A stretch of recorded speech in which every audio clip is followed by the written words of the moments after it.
जो बड़ा मेहरबान निहायत रहम वाला है।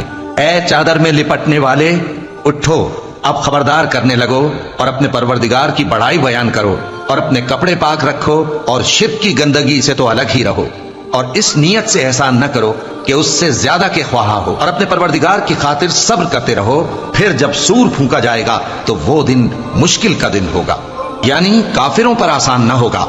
मुझे उस शख्स से समझ लेने दो जिसको मैंने अकेला पैदा किया और मैंने उसको बहुत संभाल दिया और हर वक्त हाजिर रहने वाले बेटे दिए और उसको हर तरह के सामान में वुसअत दी, फिर भी लालच रखता है कि मैं उसे और ज्यादा दूं। ऐसा हरगिज नहीं होगा, ये हमारी आयतों का बड़ा मुखालिफ रहा है। मैं इसे एक बड़ी चढ़ाई चढ़ाऊंगा, इसने गौर फिक्र किया और एक बात ठहरा ली, ये मारा जाए, इसने कैसी तजवीज की, फिर ये मारा जाए, इसने ये कैसी तजवीज की, फिर इसने निगाह की, फिर त्योरी चढ़ाई और मुंह बिगाड़ा, फिर पीठ फेर कर चला और तकब्बुर किया, फिर कहने लगा ये तो जादू है जो पहले लोगों से बराबर होता आया है।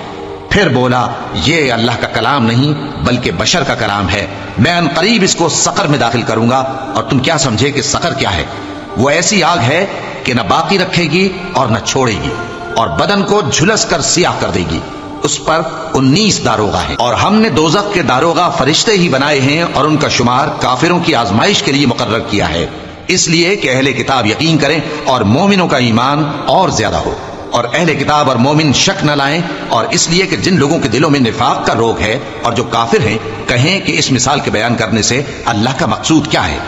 इसी तरह अल्लाह जिसको चाहता है गुमराह रहने देता है और जिसको चाहता है हिदायत देता है, और तुम्हारे परवरदिगार के लश्करों को उसके सिवा कोई नहीं जानता और ये कुरान तो बनी आदम के लिए नसीहत है।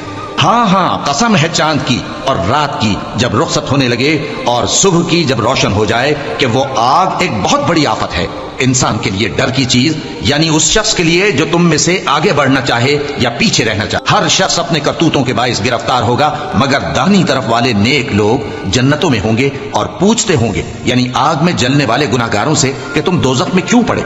वो जवाब देंगे कि हम नमाजियों में शामिल न हुए और न हम फकीरों को खाना खिलाते थे और हम बहस करने वालों के साथ मिलकर बहस करते थे और रोजे जजा को झुटलाते थे, यहां तक कि हमें मौत आ गई।